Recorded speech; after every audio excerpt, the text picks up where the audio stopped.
continuity. So moving on to this chapter, the first and the most important concept that we'll learn is what is a continuous function.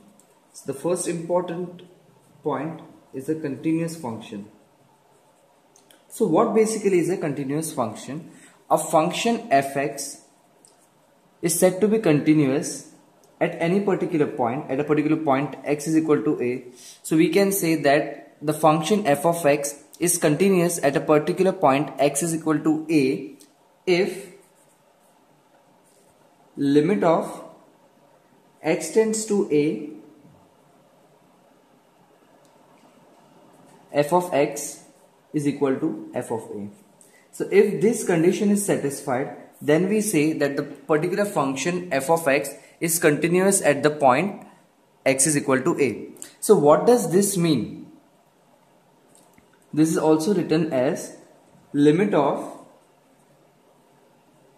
h tends to 0 a minus h is equal to limit h tends to 0 f of a plus h is equal to f of a. So what is h here? Basically h is a very small quantity, very small value. So limit of a minus h, h tends to 0, h tends to 0 says that h is a very small quantity is equal to limit h tends to 0 f of a plus h is equal to f of a. That is the left LHL. What is the LHL? LHL is the left hand limit. So LHL at a, so what does this mean? LHL at a, at x is equal to a, should be equal to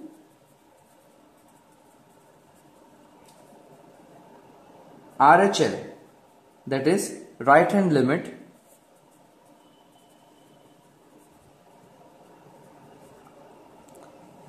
at a, that is equal to f of a. So that means that the left hand limit and the right hand limit should be equal for the function to be continuous.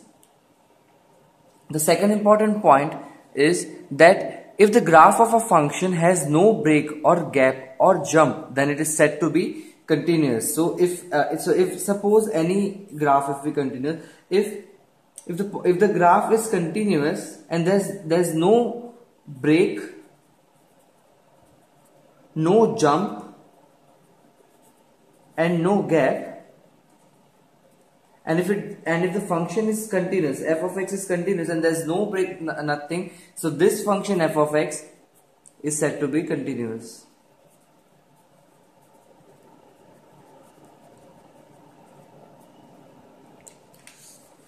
So now what is a discontinuous function? We have learned what is a continuous function, and when a function is known to be a discontinuous function. So a function f of x can be discontinuous due to any of the following three cases. So suppose we have considered a function f of x, and we can say that this function is discontinuous on the basis of these 3 points. That is, first, limit of x tend to a minus f of x is not equal to limit of x tend to a plus f of x. This is nothing but the left hand limit, and this is nothing but the right hand limit. So if a function f of x whose left hand limit and right hand limit are not equal is said to be discontinuous at the particular point a, that is x is equal to a. So this is at this point it is not continuous. So the left hand limit and the right hand limit doesn't match each other, and that's why it is continuous. The second point for a function to be discontinuous is f of x is not defined at x is equal to a.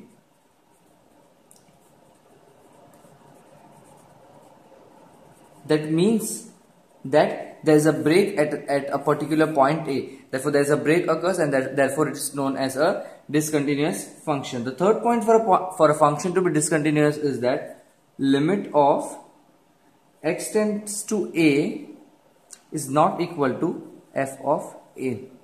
So this is the third and the last condition for a function to be discontinuous. So if limit of x tends to a is not equal to f of a, then we say that the particular function is discontinuous. So geometrically, the graph of the function will exhibit a break at x is equal to a. So we can say that the function f of x is discontinuous, that is, it has a break at point x is equal to a.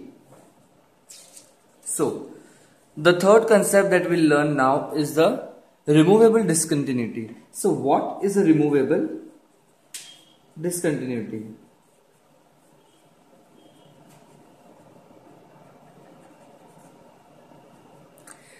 If limit of x tends to a minus fx is equal to limit of x tend to a plus is not equal to f of a, then it is said to be a removable discontinuity.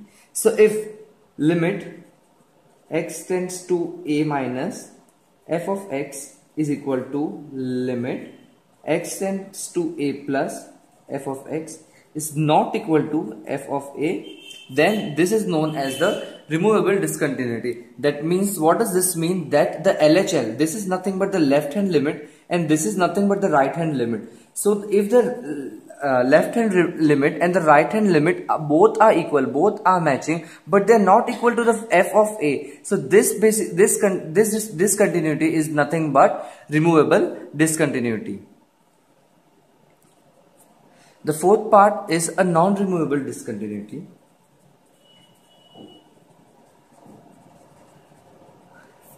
So if limit x tends to a plus f of x is not equal to limit x tends to a minus f of x, then the function is said to be a non-removable discontinuity. So if the left hand limit and the right hand limit are itself not equal, then the discontinuity cannot be removed, and hence it is known as a non-removable discontinuity. So limit f x tends to a minus, this is nothing but the left hand limit, and the right hand limit, that is limit of f of x is equal to a plus. So if these both are not equal, these both are not matching, then it is known as a non-removable discontinuity. Whereas in removable discontinuity, the left hand limit and the right hand limit both were equal, but they were not equal to the f of it. That's why it was known as a removable. Whereas in non-removable, these both are not equal. So the next important part is continuity in an interval.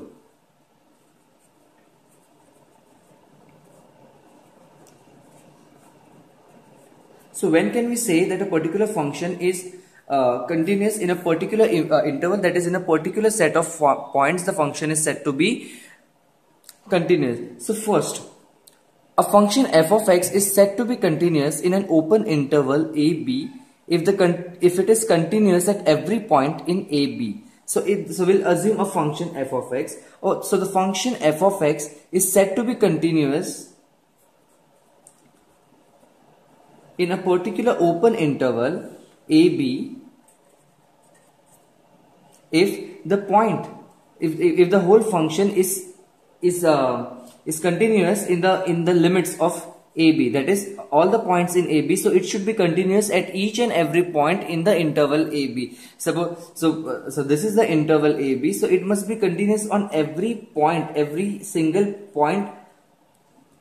Then only f of x is said to be continuous in the particular interval AB.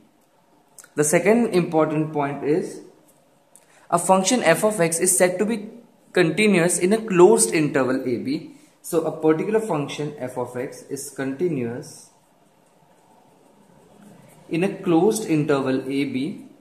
So it is continuous in the closed interval AB if there are three conditions. First is continuous at every point of the open interval.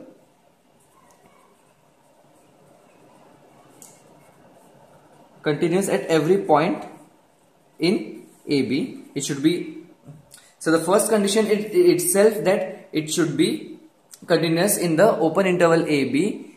It should be right hand continuous at x is equal to a.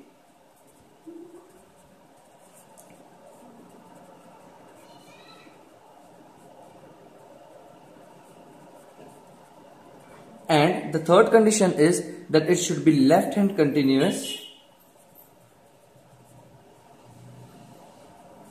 at x is equal to b. So if these three conditions are met, then the particular function f of x is continuous in a closed interval ab, whereas in open interval ab it should be continuous at every point in the open interval ab.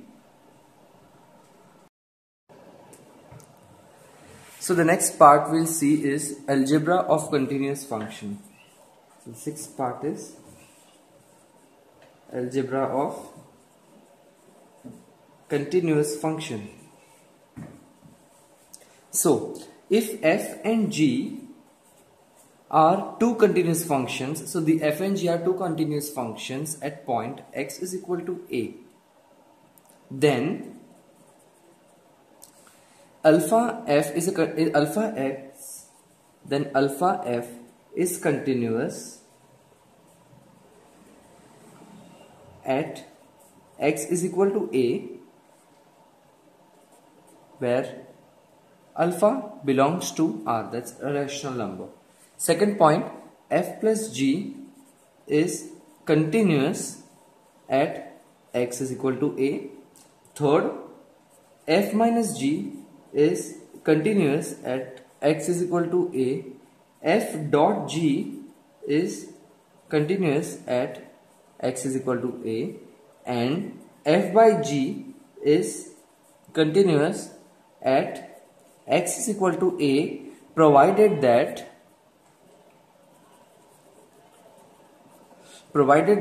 g of a is not equal to 0. So there are two functions f and g, and they are continuous at a point x is equal to a. Then the further algebraic conditions stand for these two functions. Alpha x is continuous where x is equal to a and alpha belongs to R.